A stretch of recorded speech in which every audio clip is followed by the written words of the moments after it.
Right about here, ladies and gentlemen, I want you to get yourself and your soul together.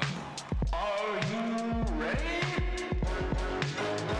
I said, are you ready?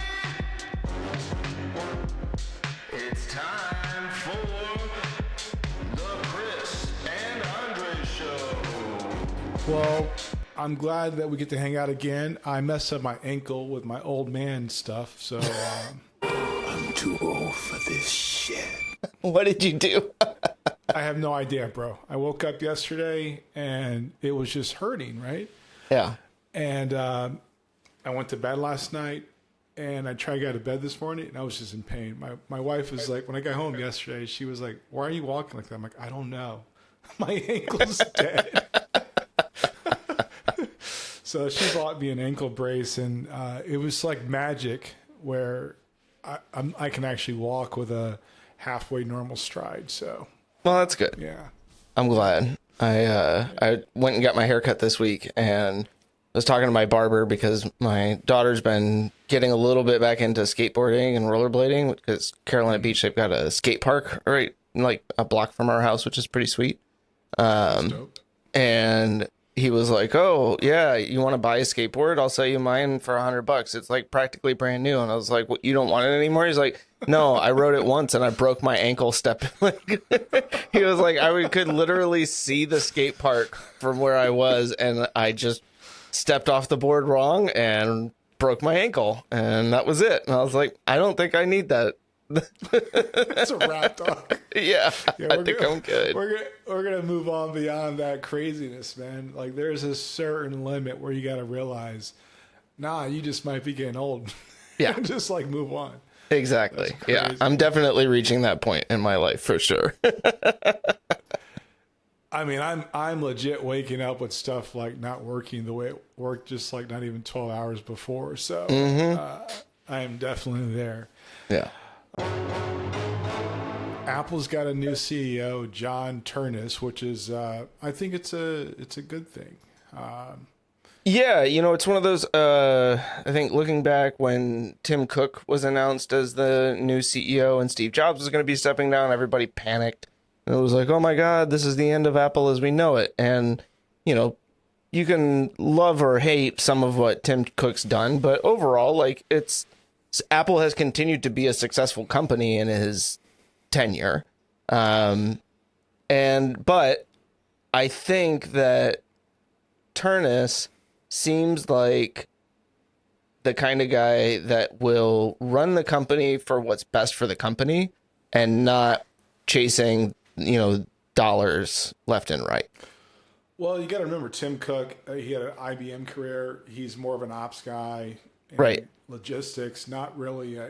He does have an engineering background, and I think the upside is that Ternus is an engineer. He's focused on the hardware, so that kind of, he knows what should be done and what couldn't be done, and which things where we can move to. From my understanding, he was very pivotal in the M series launch and the neural engine. And if I'm being honest, the M series is what brought me back to Apple hardware because I was on Linux for a while because it just made sense. Yeah. So if he continues with that same vein, who's to say? And I do agree with a lot of people that were kind of on edge about Tim Cook being the CEO. I was, obviously. But he did a lot of good things. And I figure he's going to do the Jordan dip out when he's on top and not like falling apart. So, Which was what I guess he had said, right? When he kind of had talked about his retirement, that he wasn't like, oh, I'm going to wait until things start to go down and then I'm a bail. It was like, no, I want to hand it off in good condition to the next steward, Yeah, and it looks like Ternus has been driving a lot of their heavy projects. You sent an article about AI, and I think that kind of ties into what I think Ternus will do for Apple. Like their position has not been to, and I think it actually makes sense now. Their position has not been to build another quote unquote AI thing. And the article you sent actually really coincides with how I believe about it. Believe about AI. David had mentioned that, and here's a quote. Well, my thought is I'm skeptical of superintelligence and computing being something in the near term, but his quote is, human data is like a kind of fossil fuel that has provided an amazing shortcut. You can also think of systems that learn for themselves as a renewable fuel, something that can just learn and learn and learn forever without limit. And a second quote, which I grabbed out of that article, was, I think of our mission as making first contact with superintelligence. By superintelligence, I mean I really mean something incredible. It should discover new forms of science or technology or government or economics for itself. And that key part to me is for itself. Right. So although we keep branding AI as AI, it's not that. It's just basically lowering the barrier to automation, which I believe is the core of what modern software creation is about. It's automation and efficiency. And that's cool. I don't have a problem with that as a developer. But I think that the misnomer is that AI is going to do more than what it can actually do, because it can't do it by itself. The purview of the software is limited to what LLMs have been able to provide over the last 10 or 15 years. But what it's done is democratize and, again, lower the barrier for some people to get into what developers and architects have figured out a long time ago, which is efficiency and automation. Yeah, no, I thought it was really interesting, the idea that Apple has kind of been gearing their hardware to run localized versions of some of these, the type of LLMs. Apple, on the other hand, seems to be going down the more local hardware route. Their Mac and MacBook Pro range offer massive amounts of unified memory, sometimes surpassing over 100 gigabytes. That means ever more larger language models can be run locally on your device, importantly, without needing the internet. You're not tapping into a network and you're not feeding all of your data and inputs into it in order to improve it. It's more like you can basically kind of mold your own LLM at a local level. And I thought it was really interesting because I was doing something, or we were driving in the car yesterday, and my oldest daughter has been really intrigued by the Corvettes that she sees, the modern Corvettes on the road. And so she was asking, she was like, how much does... They are. They're a great looking car.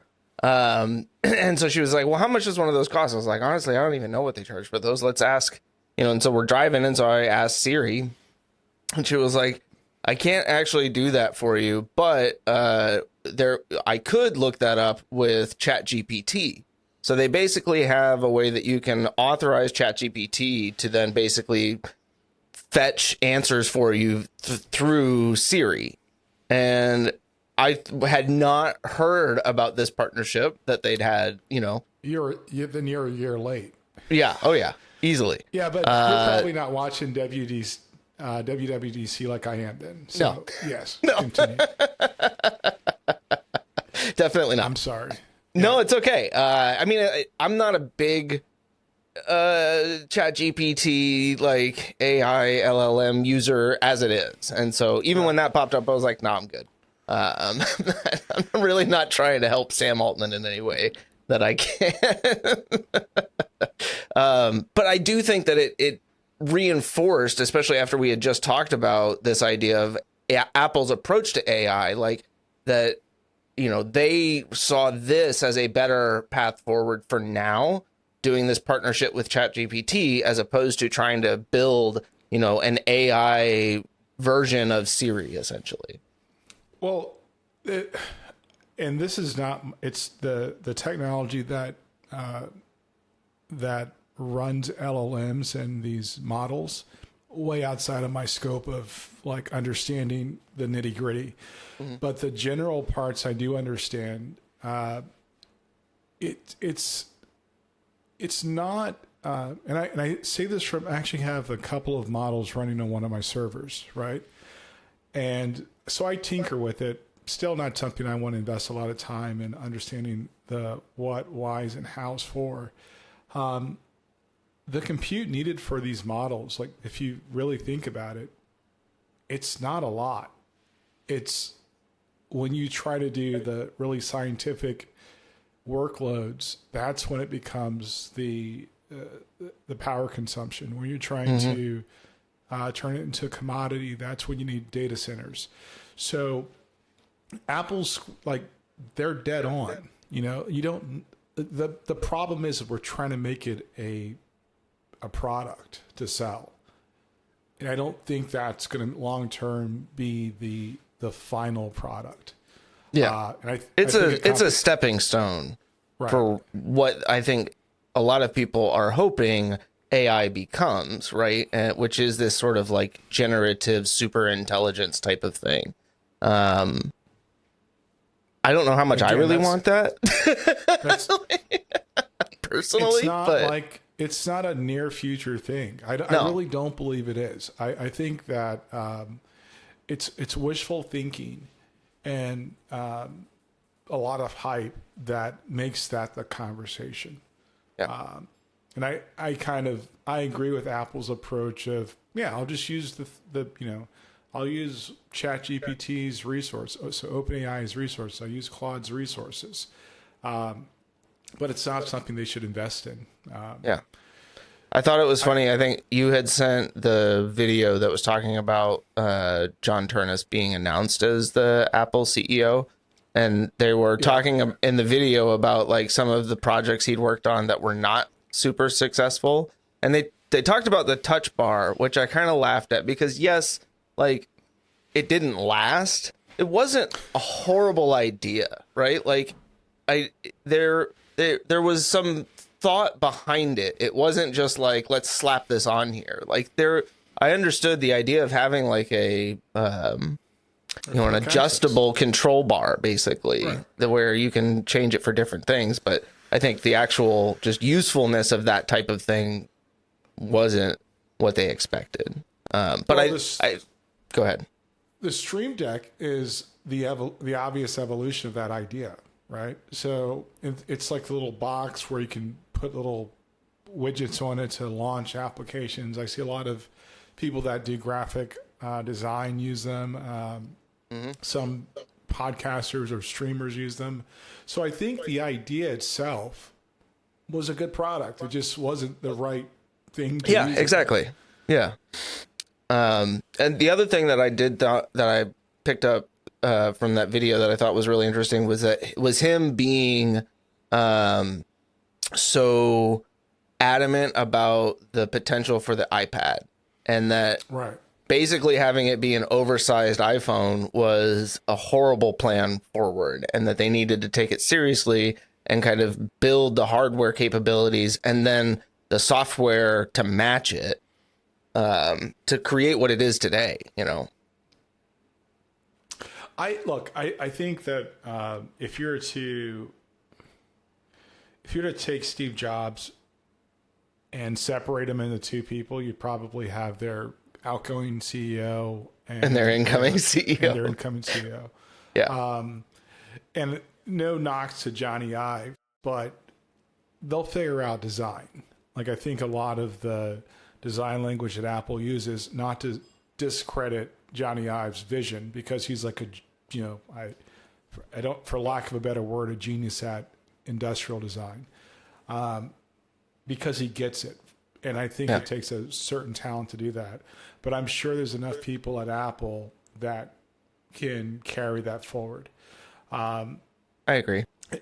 With the iPhone Air, I believe it's called. I mean, that's a Johnny Ive-ish type of thing, and it seems to be doing well.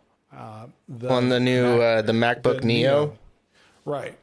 So making Apple still a premium product, which I believe it is, but also making it more accessible. I think that they need to figure that part out too. So I'm generally pleased with what they're doing in that aspect and the future of the company. I mean, I've been an Apple user for a really, really long time, And I remember when they went bankrupt, when they had clones and all this other stuff, and somehow they seem to keep figuring it out, and their staying power has surpassed, the worst case scenario that people throw at it. So, Yeah. I mean, it really, even looking back at like the early days, Steve Jobs and whatnot, that was a company that I feel like maybe it's somewhat revisionist history, but at least from what I've read and watched, that a lot of people didn't think that it stood a chance against the IBMs and some of the other, big players in personal computing at the time. oh, that's not true. At no point in your rambling, incoherent response were you even close to anything that could be considered a rational thought. Everyone in this room is now dumber for having listened to it. I think that so there was Silicon Graphics had they cornered the market and like designs like computers and things, all these like the high powered computing stuff went to Silicon Graphics. I remember when I was younger, I had a friend of mine, his dad was some type of scientist. I'm something of a scientist myself. And he just bought a new Silicon Graphics desktop. It cost like $25,000. It's like something unheard of, right? Yeah. But it was cool. And this is my closet nerd days, so no people didn't really know I was into like geeky stuff like that. But Apple's problem was they were in the middle of Silicon Graphics and the IBM clones, in my opinion. And they became like so focused on a particular market being designers that they kind of forgot that other people could use the computers. And Gil Amelio. I was like, Emilio! Was the CEO that actually kind of led them down this whole clone strategy of getting, to increase market share. And I think it would have worked, but they had just, if I remember this correctly, they were trying to figure out their next operating system, and they were dealing with Steve Jobs through Pixar-ish, and then somehow he came back and he was going to bring Next OS to be their next OS because the 86 platform started to show its age. The PowerPC chip was like lights and, just leaps and bounds ahead of the 86 architecture. But Motorola and IBM couldn't get it to go fast enough. So that was kind of like, it was just this perfect storm of all the, to bring back Steve to kind of give the company a better path forward. And so maybe it's not really revisionist like history, but there were a lot of things that happened during that time where they kicked Steve out. He somehow got back in, and it was just the perfect, it was a perfect storm to get everything lined up just right for them to be able to take advantage like they did. Right. Yeah. So, and when I say revisionist history, I'm speaking mostly about like the dramatizations of. Well, that was just a dramatization. These stories that have been told over and over again now, like all the different Apple movies and the made-for-TV movies and stuff like that. It's all. IBM, they're going to want all our stuff. IBM, their history. Yeah, that's fair. And some people say that Microsoft losing that case was a lifeline. I think they would have figured it out. Because if you look at the macOS and Windows like today, one company obviously had a path forward. The other one just kind of, runs around in circles chasing its own tail. 7 years ago when I started this job, I made the mistake of not asking whether or not I had a choice between Mac and Windows, and like everybody was using Windows, so I just went with a Windows machine, and I hated it for like the 3 years that I used it. It was just the bane of my freaking existence. And it wasn't like it was a Lenovo, and it wasn't like the quality of the hardware or anything like that. It was just none of it worked right.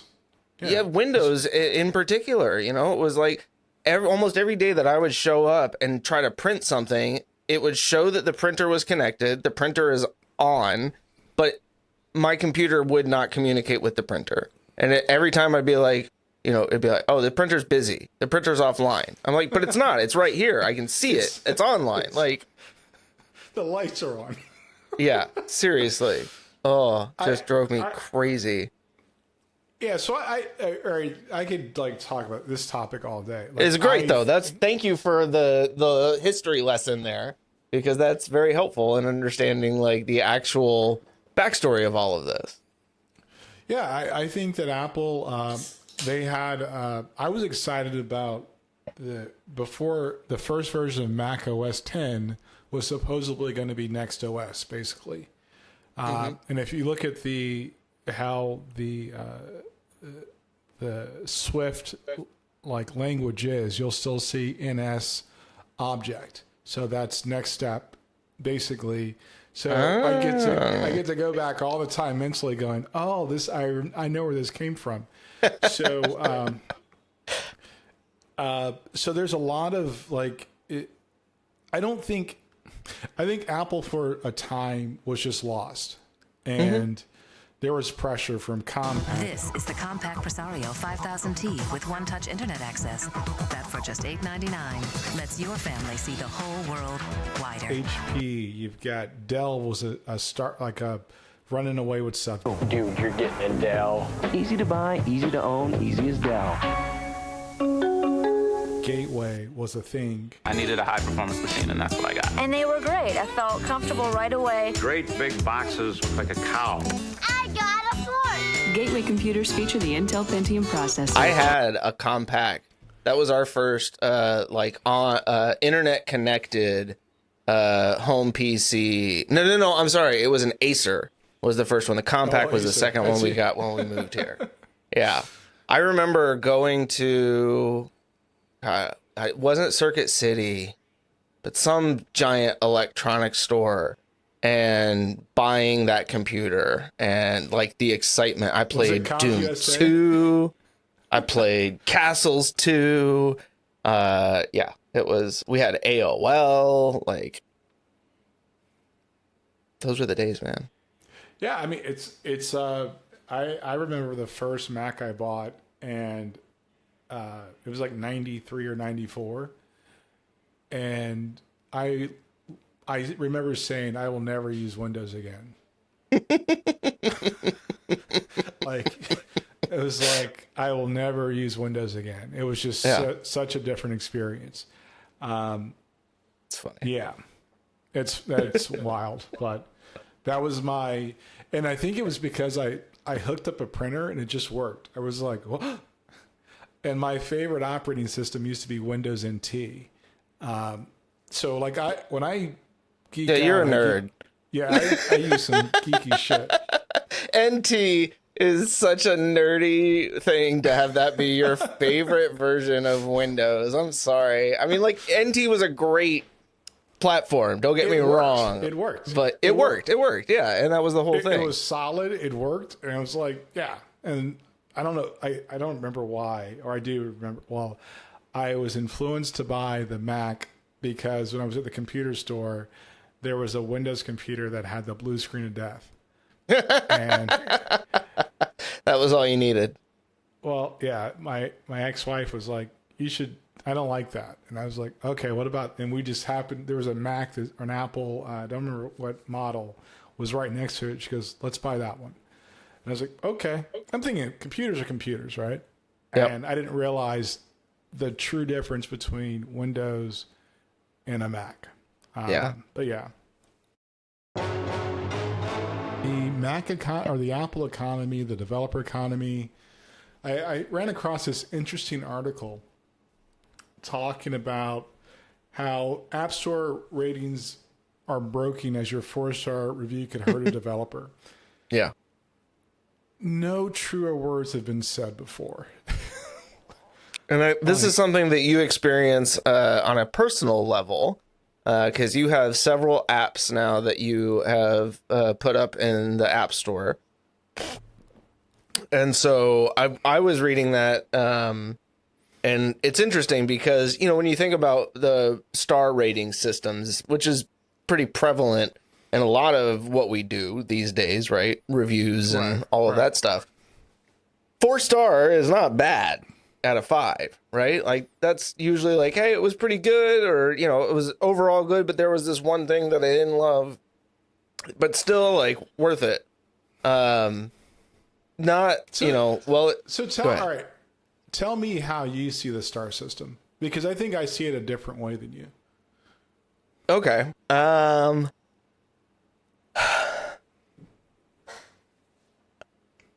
I guess, so in the article, it talked about, like you said, right, that the 4-star and basically anything below that is a negative, is considered negative in the eyes of Apple, right? Right. Then why are there multiple stars instead of just it's good or it's bad? Like, thumbs up, thumbs down. Why do I need 4 different levels of bad?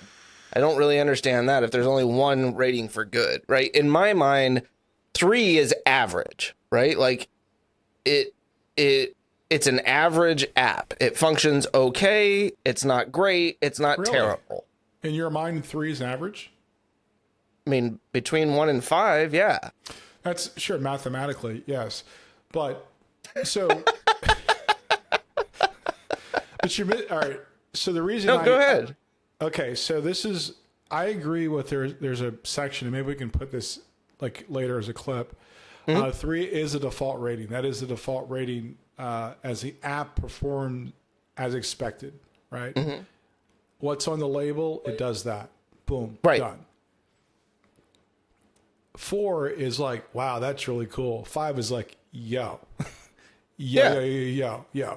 And everybody needs to download this.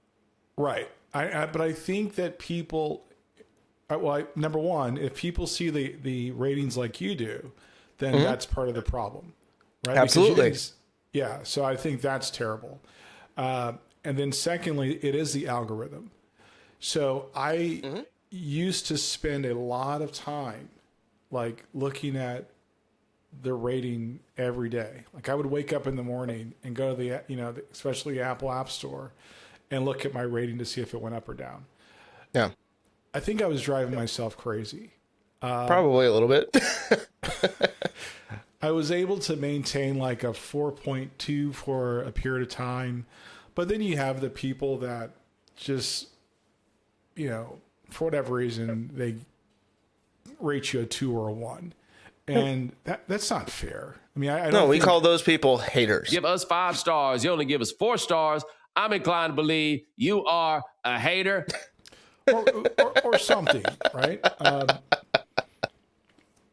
I call those people haters. And, I get, I've had a couple reviews where it's like, people obviously didn't read the instructions, or they didn't, and they kind of hurt your business. And I will, it's very demotivating to do that. I mean, I would imagine. As a business owner, like my intent is not to publish bad software. I have a support forum. I answer every email. I answered 2 emails just yesterday or over the last couple of days, and I help people troubleshoot. I respond to every review, but I've gone to a point now I'm going to respond to those at a certain time, because to reduce my own level of anxiety. But I think Apple probably needs to do something with their rating system, because I don't think it's giving the benefit of it. I don't think it's helping the developers. And I also think it may be misleading to people or potential users of your application. Well, and so that was going to be my question, because I don't remember the last time that a couple of things.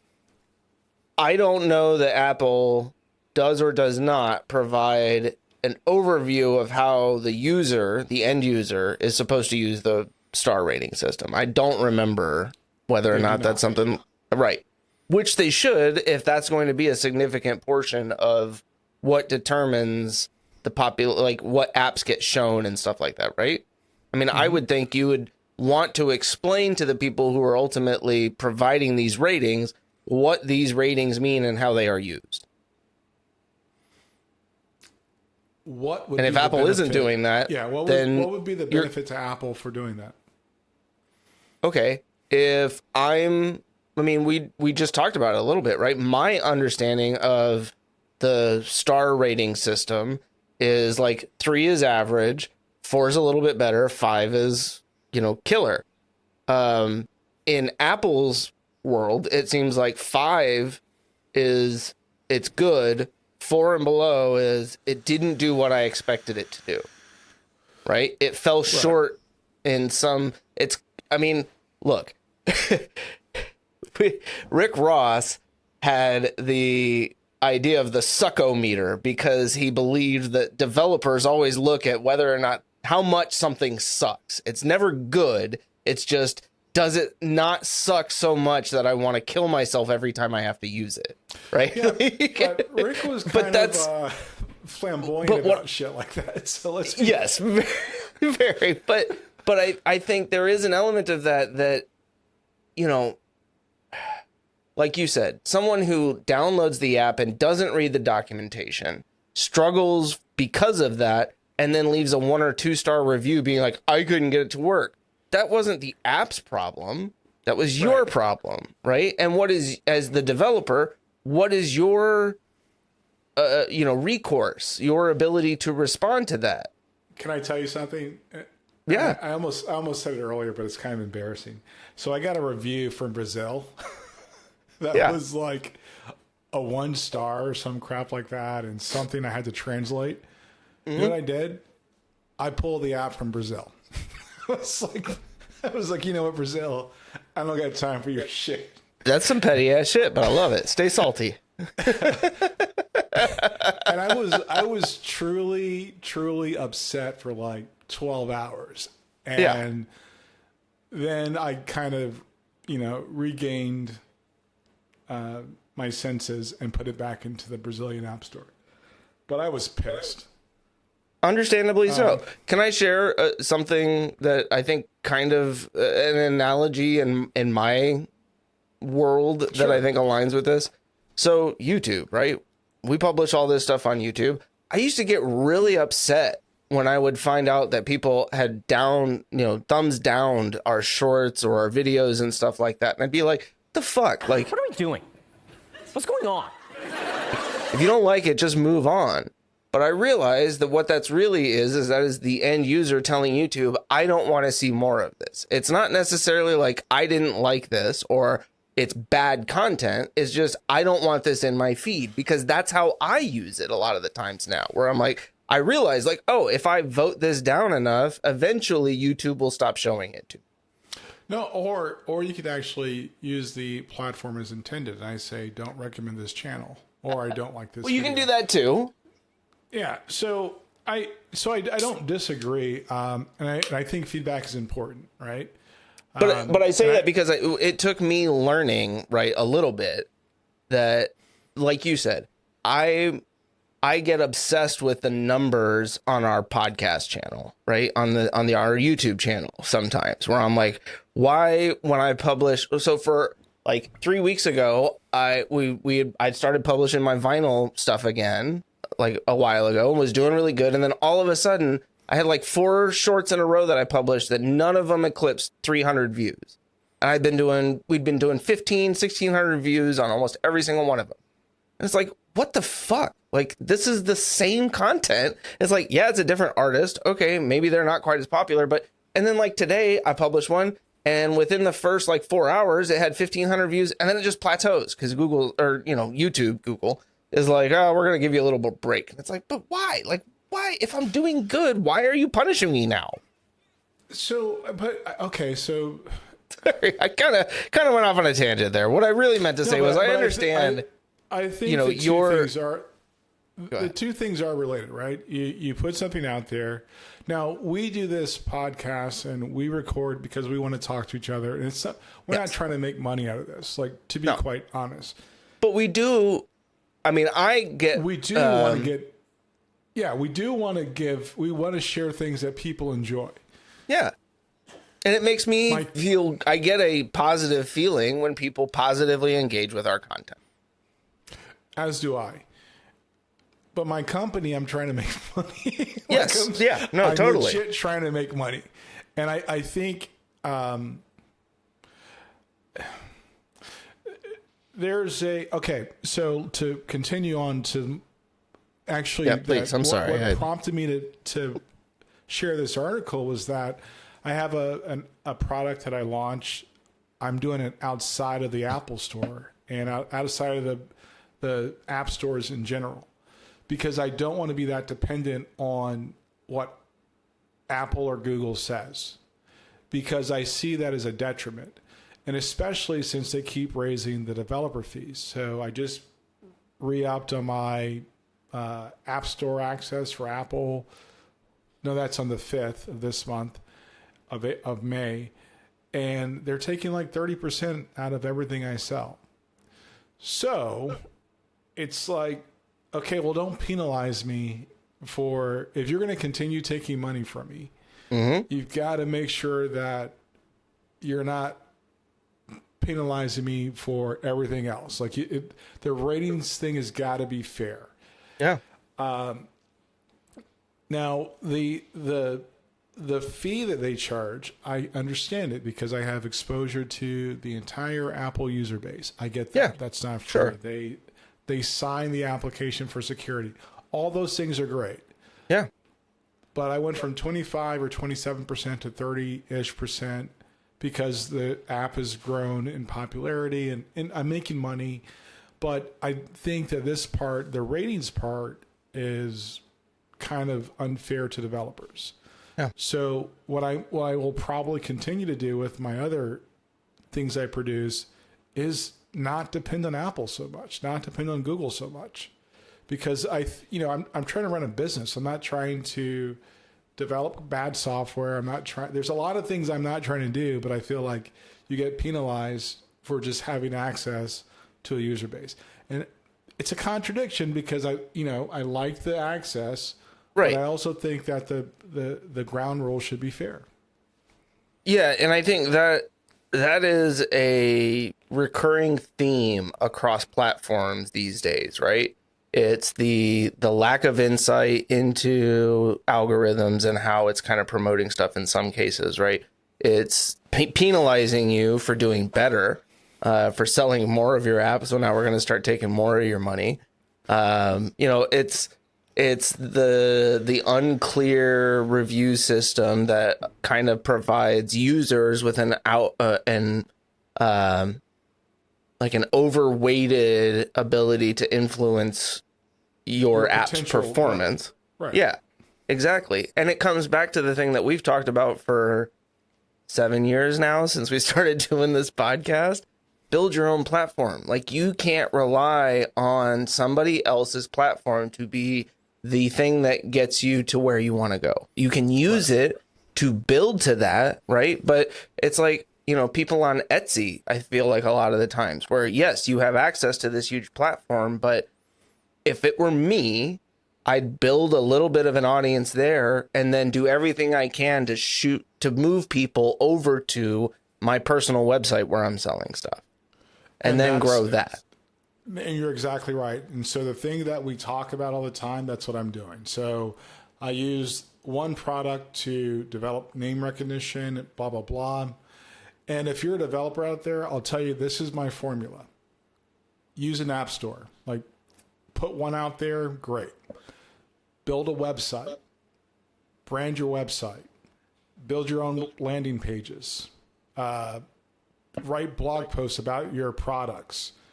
So that way you can not be so dependent on what's happening with Google or Apple in the long run. And it may take a little bit longer to build the traffic that you're getting from these platforms. So you sacrifice one application to get to where you need to go long term. And my wife and I were just talking about this yesterday. She's like, hey, how's the second launch going? It's going slower, but I kind of knew that because my goal is to, number one, not be dependent on Apple or Google. And number two, it helps me to control my pricing. And so this is the second part.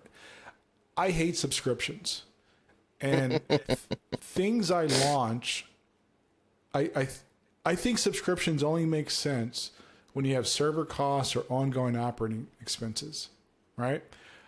I'm a big advocate of perpetual licenses. So here's a one-time price, free updates until we go to another version. You can upgrade or not, but the previous version doesn't go bye-bye. I think that makes more sense than like the subscription thing, because I don't think long-term that's sustainable. And unless I have operating expenses, like I'm going to look at, how do I price this to where it makes sense? Is it something I would pay for? And not nickel and dime people. Like I've seen apps that it's like $3 a month for something that there's no server costs. And I don't want to call the app out, but it kind of pisses me off because it's like, it's based on how much, well, I won't, then that's pretty much calling it out. But they're looking at it as how much are people willing to pay, right? In a lot of ways, like what's the maximum amount that we can charge somebody for this product that we're putting out, whether it's good or not. And I think, as an individual developer, you're looking at it from a much different perspective. I think you come at it from the perspective of there's a problem that I experience. Other people probably experience this too. I want to try and make a tool, right? Maybe it's even something where it's like, I'm developing this primarily for myself, right? I think like one of your first projects was kind of like that, where it was like, no, this doesn't exist in the market. I'm going to make it for me. And then you recognize the potential for that in the market, which is great.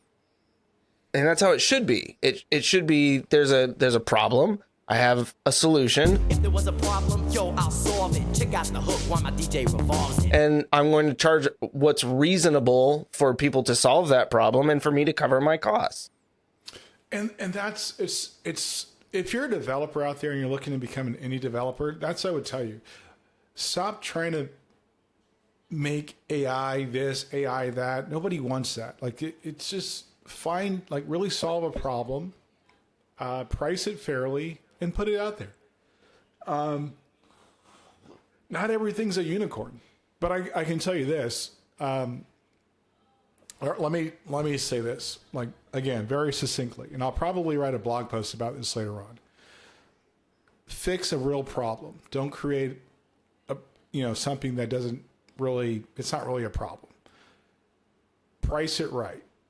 Build a website, like literally, not just a BS landing page, but build it actually make it a thing.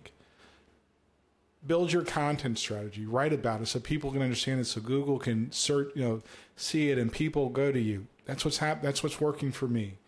Don't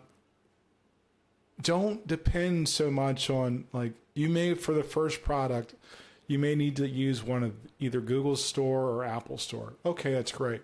But if you want a long-term strategy, you want to probably build another application that's without that, but you've already built a structure to build upon.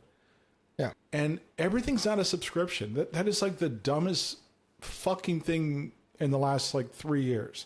If I see one more fucking app that's a subscription, a note app, it's a fucking subscription. Are you kidding me? Yeah. They have pants that are subscriptions now. Everything's not a subscription. That is not sustainable. But it's the monthly recurring revenue, right? I mean, we went through this at D-Zone, where it's the same stuff. It was we got to have this monthly recurring revenue, because if you can show that every month you're going to have this money coming in, and it's pretty much guaranteed, which it's not guaranteed. It's not guaranteed. That money disappears the moment that people cancel their subscription or whatever, or the second the contract expires. That just doesn't make any sense. But the way they look, it's monthly recurring revenue. That's a great figure, and everybody loves that because that's how much money we bring in every month. It's MRR is fleeting, right? And I'm just so the reason I don't advertise things I build is because I think that's shady, to be honest with you. But I am so open to telling people what works for me, and most of it may work for you. And I want people, especially developers and creatives, to like get out of the fucking grind. I mean, get out of the grind. It takes time to build a business, but I will share this one thing. 2025 was the first year that my company was completely self-funded. But I put in the work. I wasn't looking for the next trendy app to build. And it was the first year, like, I didn't personally have to fund my own bills. And that's getting away from client work and all the other things that I've done. But last year was the first year that it was funded by itself. So I believe it can be done. It may not be, it may not be the same like end result, but I think the fundamentals are still there. I mean, it's possible. It's just frustrating. It's absolutely possible. And it's possible that you can start that process while you are working for somebody else, right? Yeah. It isn't something where you have to quit your job to go home and start coding your app, right? Like, take the 30 to 60 minutes that you can find in a day or, 4 or 5 times a week and write that next little bit, right? It's that iterative process there that gets you to that first step. And then once you feel comfortable and more confident, then you can take that leap when you're ready. But I feel like it's people feel like it's a zero-sum game in that regard, where it's like, well, I either spend all my time working for somebody else, or I have to take all of the risk and responsibility on myself right off the bat. And it's like, no, there's an in-between ground there where if you are able to manage, your time and everything properly, you can do this. Like that possibility exists. And I don't disagree with that at all. And I'll tell you that one time I did do that, it was 2008 and 2009 when I was a realtor. It didn't work out very well. Yeah, I lost a lot of money. That was a bad time to get into real estate, but I feel like something was happening in the country around that time that might have even been directly related to real estate to some degree. I'm not sure, but it was a bloodbath. But I'm very passionate about the fact that I think that developers can do it. I think that I believe if what you do is through technology, whether that be graphic design, whether that be, because at some point I'm going to hire a designer, right. I know because I'm not a designer. At some point I'm going to hire a UX person, because that's not me. At some point, Chris and I will figure out a way to hire an editor because it's just not. So I believe that people that have those skills. I'm shaking my head no, not because I don't want to do that, but because I can't wait for that day to come. I love the process of editing episodes. It is an enjoyable experience for me, but I feel guilty sometimes because I don't always dedicate the time to. I'm sitting here telling people, like, find the time in your day, 30 to 60 minutes to start your own developer career. And I'm like, I can't edit a fucking podcast episode. Do as I say, not as I do, people. But again, but we're not doing this to pay our mortgage, right? This is true. Yes, that's right. This is a labor of love. Yeah. So we pay for everything out of our pocket. We have skills that allow us to do this, and so it's different. But for me, software is that's where I'll probably spend the rest of my working life doing is writing software. So I want to be good at it. And I will say that there are particular skills, insert Leslie. I can tell you I don't have money, but what I do have are a very particular set of skills. Skills I've acquired over a very long career. Skills that make me a nightmare for people like you. Yeah, I was just going to say the Liam Neeson. Which is Neeson. Okay that you said Leslie Nielsen because Liam Neeson played. Naked Gun. Yes, Naked Gun. Yeah. So my brain like did the whole thing. But there are certain sets of skills that they're not duplicatable right now, and you can't replace them with without having somebody with the creative capacity to do them. Software is still a creative skill. I've seen some of the shit that people put out there. It's not good. But I would just say, I'm just saying, like, yeah. So back to where this originally started. I think that Apple should figure out a way to level the playing field for especially small developers. Like, if you want to keep fighting with Epic over fucking Fortnite, have at it. I don't care. All day, right? But you would think that Apple would really, I mean, because, I would think you would have a much lower percentage for those entry-level developers. Like, right? People who don't have a lot of apps on the store. We're going to take 10%, 15%, something like that. And then, as you grow, maybe you get into larger tiers and stuff, or you have to pay a little bit more because of your exposure and what Apple's doing to help support some of that. But I mean, like, right off the bat, Apple ain't doing shit for you personally, other than, again, access to the store, which is worth something. It's valuable. But is it worth 30% of every sale? Fuck. I don't know, You're going to be fine. My local government is apparently several $1 million short on the upcoming budget, and are proposing a 3.5 cent property tax increase. That's a lot, bro. It is a lot. And they're also talking about utility cost increases for trash and water 9%. And all that. Yep. Yeah. They're going to fuck us bad. I'll say this. The good thing is that I didn't know that Carolina Beach provided utilities, which is a good thing because it could be higher. Yeah. So that's kind of a plus. So that means they probably have not raised utility rates for at least 3 to 5 years, I would guess. Yeah, I'd say that's probably right. Yeah. So they were doing a nice thing that becomes a disservice later on down the road. But you can't really assume that when Duke is going to keep looking to increase rates. Right. I will say I read that article, and the obvious thing to me was they got scammed by a cybersecurity loss of $435,000. But they don't really say what they did to mitigate some of that loss. None of it. I mean, supposedly what they basically did was they froze hirings for this year or last year. Basically, like, we didn't hire people we wanted to because we lost all this money.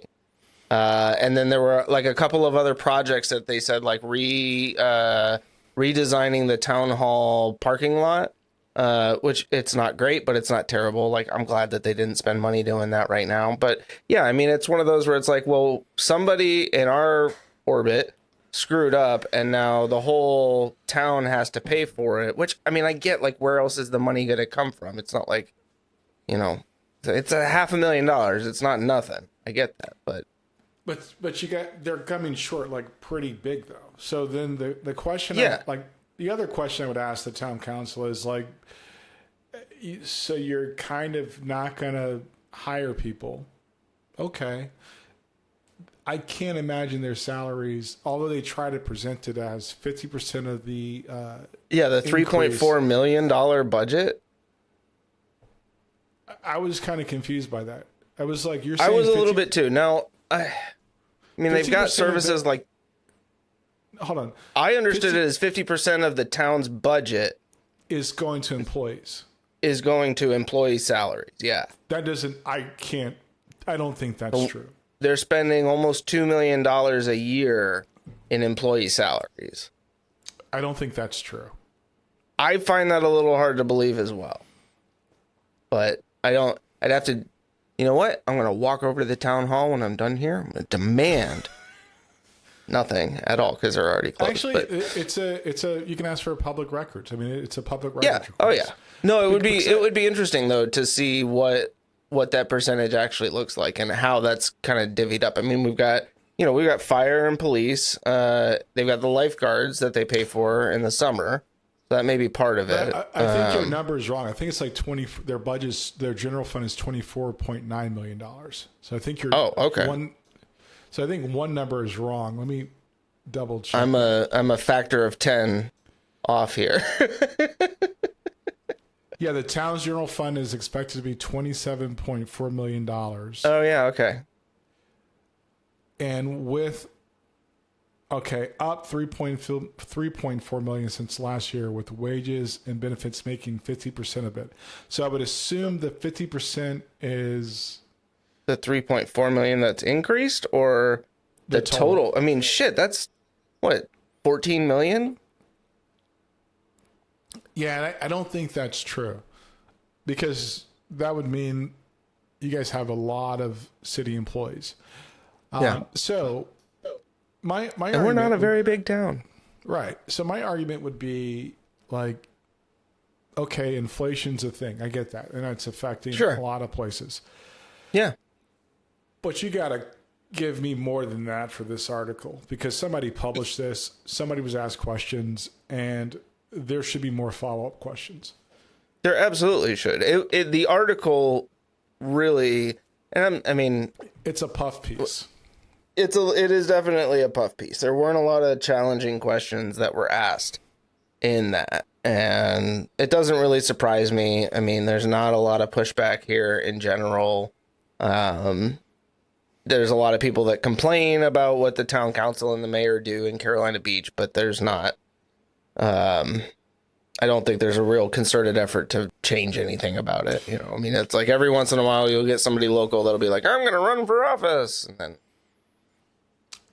they get on the board and they do the same thing that everybody else does.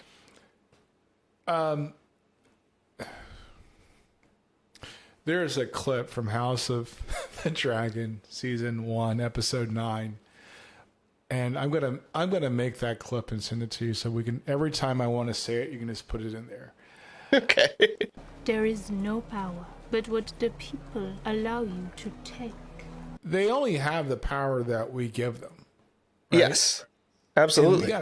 And we have to really stop abdicating like the authority of like what these people can do. I think it's just really weird to me.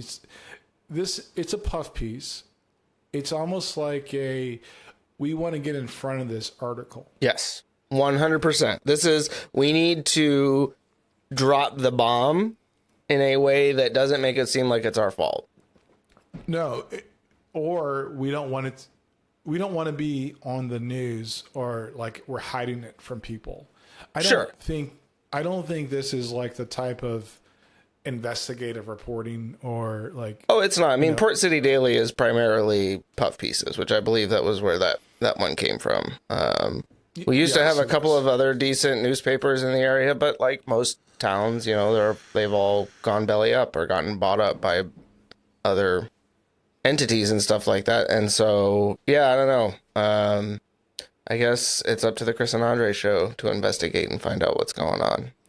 I mean, like, I'm really into. We've made an agreement not to talk about national politics because it's depressing. But I think part of the solutions that we're looking for they come from our state and local, and primarily local, then state, because the people that end up in our state legislator their bench is local. Yes. And most of these people are clowns. I'm sorry. Like, I just no, I mean, you're not wrong by any stretch of the imagination. I wish you were. Like, I wish we didn't just have a bunch of clowns that we kept electing over and over again. But yeah, that's exactly where we are. But no, I agree that, like, just because we don't want to deal with, you know, in this specific format, deal with the national bullshit that's going on. The stuff that happens at our local level is huge. Fair game. Yeah, 100%. I mean, that's a direct impact on your life and my life on a day-to-day basis. So I don't see any reason why those would be topics we wouldn't. Yeah. And I think Carolina Beach is so I think it's Wilson or Rocky Mount, one of the two. They're like way bad. Like, yeah, I So guess Rocky Mount. I mean, that's like pretty sure that's where all the meth heads hang out. Oh, it's Rocky Mount. Yeah. They're wow. Their savings fund went from $100 million in 2023 to roughly $20 million in 2025. They have to cut $29.6 million from the 2026 budget. That's horrendous. Even my town. I mean, we have, generally a functional local government, but we have our issues. Mm-hmm. There's the data center out not too far from where you guys are that's been a topic of conversation for a while now. They effectively put in a moratorium, and I spoke to one of the town council members last week, and I was like, that's good. So you have about 11 months to figure out how to prevent this from being a thing. It's really because of the cheap land in the Southeast. It's not because we have any extraordinary circumstances that make us prime for data centers other than cheap land. Why did all the people move here in the early 2000s, right? Right. Cheap land. Like cheap land. That's what you live like a king in the Southeast. It's one of those things. So I think that and not to put Carolina Beach out like that, but this is a puff piece. These numbers deserve more questions. Big time. And if portcitydaily.com can't do their job, why not? What are the news stations doing? I know they're all probably owned by what's the Sinclair. That owned Sinclair. So they're probably not going to report on it. And these are things that affects people's lives, all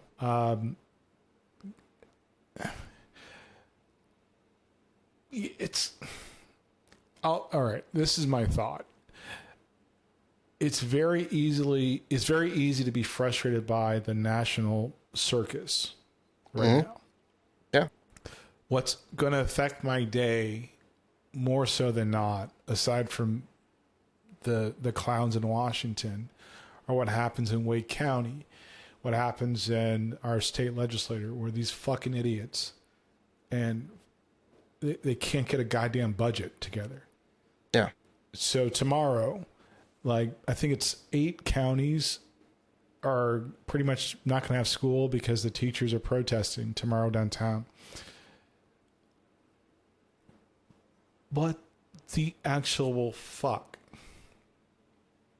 These assholes just gave themselves a raise 2 or 3 years ago. But they can't. And they have a super majority here too, right?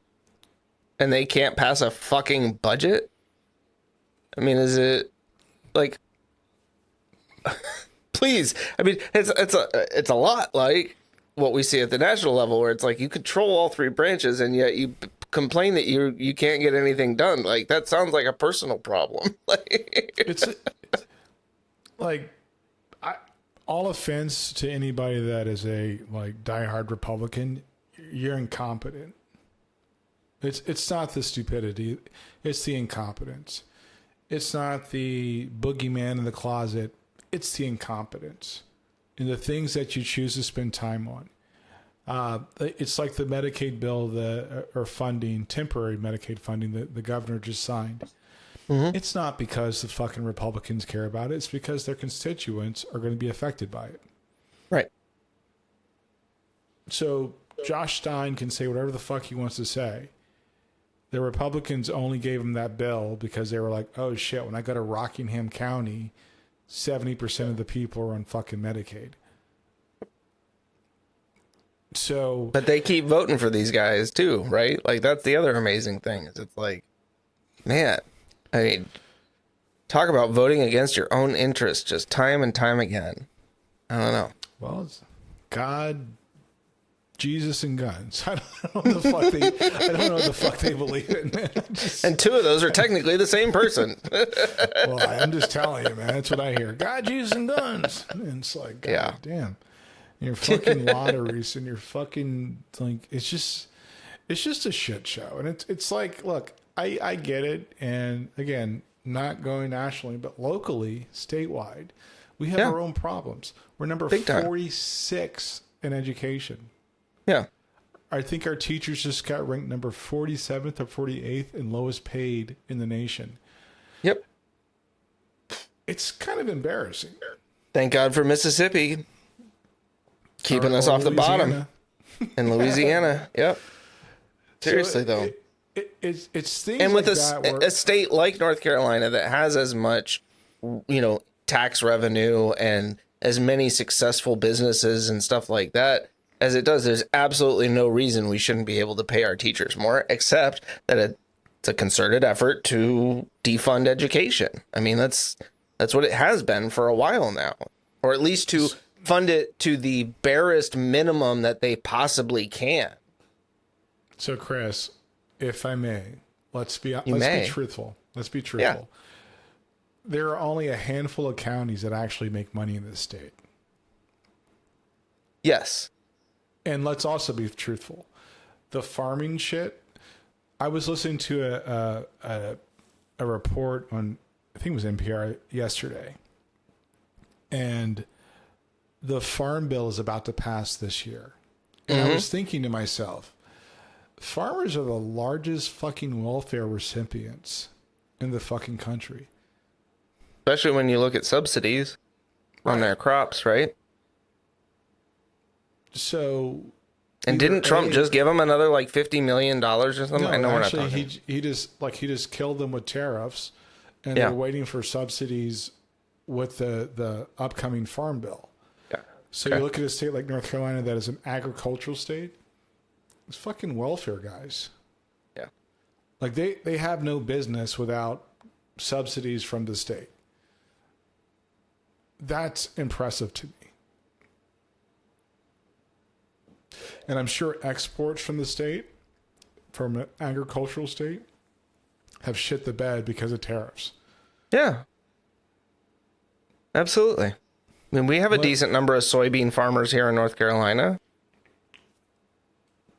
So what's that guy's name? Berger, who just lost in he lost because he's another piece of shit too. Yep. And granted, it looks like he might have lost to an equally big piece of shit, but at least we have a new piece of shit. Yeah. To take the other piece of shit's job. Yeah. Then you got that. I mean, it's just like not a scam, but it's like the farmers are. I mean, I'm sure they work hard, but it's an industry propped up by the government. Well, and one that we've done absolutely nothing to try and like move into the modern era of farming, right? No. If anything, what has happened is there's just been the large corporations that have gone out and either rented and leased the existing farming land or straight up bought it out. I mean, I think I told this story before, but a few years ago, my dad and I were driving cross country from Arizona, and we stopped in New Mexico because he had a buddy of his he was in the Army with that was living out there, and his family had this huge farm, and almost every single piece of it had been leased out to larger organizations because they made more doing that than they could farming the land themselves. I'm not saying get rid of farming. No, but that type of like mindset just doesn't make any sense. Like, what? I don't know, man. It's not. I don't know what the real solution is on the farming front, but the path we're going down is not solving any of it. I'm not a farmer, and I've met some farmers in my life, and they're very hardworking people. And I'm saying this is a generalization, open to discussion. What are better outcomes, right? If your business floats on loans and it floats on government subsidies, is it truly a business? That's an objective thing to ask, right? Absolutely. I mean, we say the same thing about stuff like Walmart and, companies like that, where their workers are basically living off of government, government subsidies, government programs, and that we essentially are therefore subsidizing their wages at that organization, which that corporation then turns around and turns into profit at our expense. So it impressed me to hear the number of grocers that were complaining about SNAP benefits being cut off. And if I remember correctly, it was like 20% of their revenue was based on SNAP. That sounds so right. If that's true. And you look at WIC. WIC is also subsidized farmers for certain products. I mean, our whole system is like failing. It's fucked, man. I mean, look at like corn and ethanol and all that, right? Like we're basically paying farmers to grow shit that nobody wants. What on earth sense does that make? But what is a bright light is black farmers are good, and this is that's fantastic. Yeah, because they aren't afforded the same USDA loans that white farmers are, so they figure out a way to make it. Yeah. And if don't hold me to it, but they're less likely to look, or their farms are less likely to get I don't know what the word is. They're less likely to stop farming because they figured a way to modify their businesses. Yeah. They're more secure in their position in the market than a lot of the other farmers are. Right. So I don't know. That was depressing. Yeah, let's end it on that. Thanks for coming, everybody. Hope your life feels worse now than it did before. No, but I think like at the to circle it back to what we were talking about just before this, that at the end of the day, it's not about relying on the federal government and the USDA to provide these loans, right? It's about your local community, your local government, and your state doing what it needs to do to support the constituents and the residents thereof. I mean, like that's where the focus needs to be put back on as individuals, because all of the attention on the national bullshit is just distracting from our ability to actually get anything done in our own backyard. Well, what I find interesting, there are more towns and this is something as I was reading the article earlier about Carolina Beach, and I'm seeing the same trend in other places. As things get worse, these stories pop up more. Right? So as grants and revenue and like tax revenue is coming in, flowing in, you can kind of, kick the can a little bit. But when you start to peel back the layers and you have issues like tariffs, you have issues like, farm production being reduced because of stupid deportation activities and increased energy costs because of unnecessary Middle East wars. Like it's kind of hard to not talk about the fact we got for $435,000, right? It's kind of hard to talk about the fact that we can't push these whatever payments off until next fiscal year.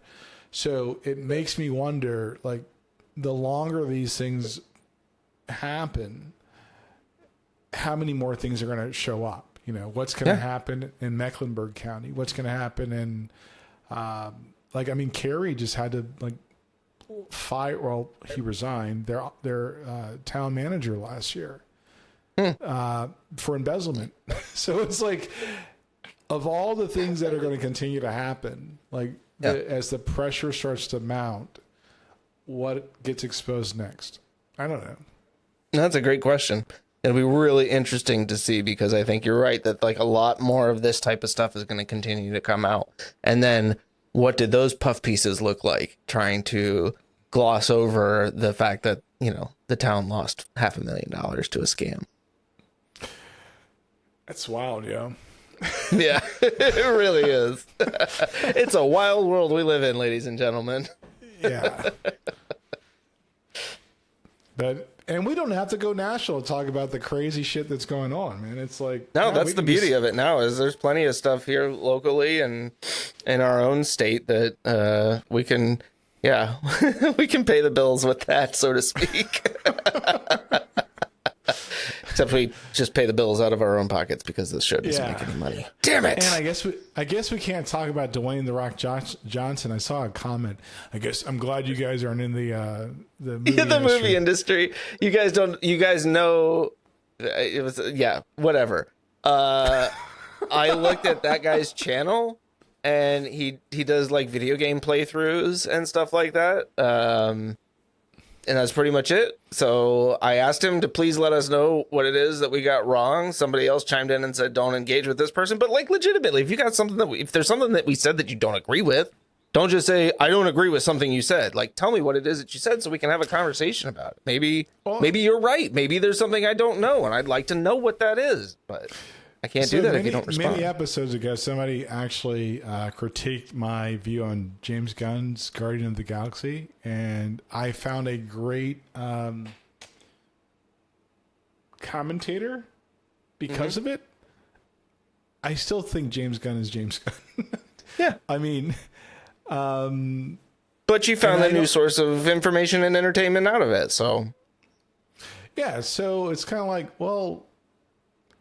But I'm not wrong. It's my perception, and I'm not the only one. Like the longer I wait, the more people I see that are coming that actually agree with me. And I'm not even looking for these people. I'm like, I kind of agree. Like, yeah, I'm not saying he's a terrible person. I'm just kind of saying maybe possibly he's got a shtick, and it's not. It sounds to me like you really want to talk about James Gunn next episode. No, I know. I'm just kidding. We've talked about him so much already. I'm just kidding. We're not going to talk about. I'm not even happy anymore when I'm right. I'm kind of like, I knew that. I kind of get it. No, but it was funny though because like in that clip, that segment, we didn't even spend that much time talking about movies because it was only a 4-minute segment. You said, I don't like The Rock. I said, I like wrestling again, and I like Danhausen. And then it was like, fuck Gene Simmons and fuck Sylvester Stallone. And that was pretty much the end of the segment. And I'm like, what about that has anything to do with the movie industry? Like, what part of this I don't understand? Whatever. Well, if they're listening, I can't stand Kevin Hart either. Like, I refuse to watch. Oh, I have a great video I'll send you later of this guy roasting Kevin Hart. Kevin Hart, Chris Pratt, Dwayne "Rock" Johnson, Sylvester Stallone. Who else am I tired of seeing in movies? Those are my top 4, no particular order. All right. I don't have a problem with this guy per se, but I am getting kind of tired of seeing him in almost every movie. Glenn Powell. Glenn Powell may make the list. Yes. Like there's nothing negative about him that I know of, right? Like I'm not like, oh, he did something bad and that's why I don't like him. I'm like all of those other people that you named outside of their movie careers and whatnot. But yeah, it's just like, I feel he's the one where it's like Hollywood is just going to put him in everything and keep shoving him down my throat. And I'm just like, he's okay, but I don't need him this much. Like, who's the other guy that tried? Jai Courtney? Is that his name? Yeah, I think so. Yeah, let me find. There's a few guys they've done over the last several years that. Is it Jai Courtney? Yeah, it is Jai Courtney. He's another one they tried to like force down our throats, and like nobody was like, "I'm good." But yeah. So I have terrible takes on Hollywood because I'm not a fanboy of anybody. I can turn on anybody just like that, be like, "You're dead to me." Whatever. Our pop culture related videos are some of our most popular content. So I'm not. You don't have bad takes on stuff. We don't have bad takes on things. It's our opinions. This is so subjective. It's not a matter like, oh my gosh, people take this shit way too seriously at the end of the day. They do. Like, but James Gunn it's a fucking moving people. Sure. I mean, that's fine. Like, again, it doesn't matter. He doesn't suck. He just does the same thing over and over again. And you don't like that. And that's okay. Some people like repetition and, That's what they're there more for. Time on the soundtrack than the actual fucking movie. That might be true. I would not be surprised if that was true, and I will give you that. I will definitely give you that one. Okay, I'm going to end with my one critique of James Gunn in the DCU. Okay. They have good source material. They really don't need your spin on it. That's fair. That's fair. I really think we've talked about this a little bit before, but the DC animated universe is amazing. So incredible. And the fact that they can't figure out how to just kind of translate some of that into live action is confounding to me. I don't get why they have such a hard time with that. But because I feel like you could basically take some of those stories and just do shot for shot remakes live action, and people would eat it the fuck up because lots of people haven't watched the DC animated universe. Like, that would be, I saw a thing the other day where it was like Superman going around killing all the other heroes because Joker tricked him, into killing Lois and blowing up Metropolis. And it was like, I've never seen this before. Are you fucking, like, this would be an incredible story to see. But yeah. That's all I'm saying. I've said it. I stand by that. Their animated shit is amazing. Yep. You were the one. I will give you 100% credit on that. You were the first one who said that I heard. It was like their animated universe is incredible. They just need to figure out how to take some of that and put it in real life. But the more and more that I've caught glimpses of the animated universe, the more I'm like, no, he's absolutely 1,000% right. The only person that's come close is Matt Reeves. Yeah, and he's got another one, right? The next Batman 2. I'm kind of waiting to see what Supergirl looks like. I think that may be a home run, and I think Lanterns may be a home run. But I'm starting to get with you in that it's been so freaking long now. Like, we got to get more stuff out. I know. Daredevil 2. I'm Daredevil Born Again Season 2. Amazing. Yeah, I haven't watched that yet. Amazing. No, I'm way behind on that, but yeah. It's supposed to be. My wife has watched it and she said it's amazing. So it's amazing. Like it's amazing. We're out here making up shit. It's like, stick to the source material, put it on screen. It's a home run. It's a walk-off home run. You're not even doing too much. You're just like showing up and bam. You're donezo. Like, that's it. So, okay, all right. This is where I'll end. Okay. I've watched Invincible season 4. I think it's 4 or 5. No, 4. Great show. A lot of violence. I think that's starting to wear thin on me. And I'm caught up with The Boys. Great show. That's a lot of violence too. A lot of violence. And I never even made it through season 1 of The Boys because it was just too much. Really? Yeah, it's just too much gore, too much violence. I tried, and like I like some. It was so dark. Like, it's so fucking dark. Oh my god! It's just. I'm not gonna. It's kind of heavy sometimes, man.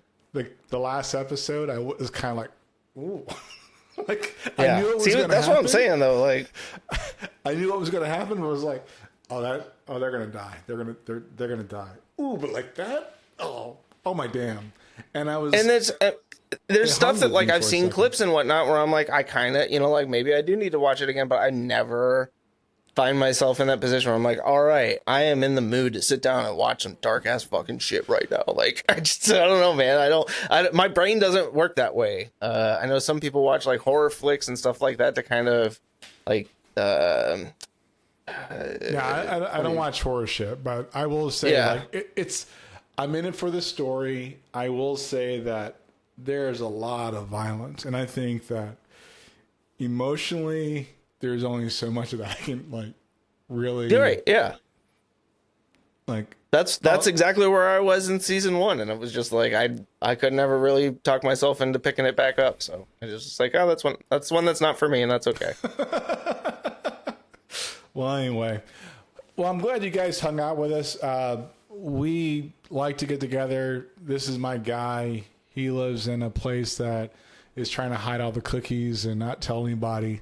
And you can find all of our stuff on all the things, like whether it's audio, we're on SoundCloud and Google Podcasts or whatever they call it, Apple Podcasts or iTunes or the things.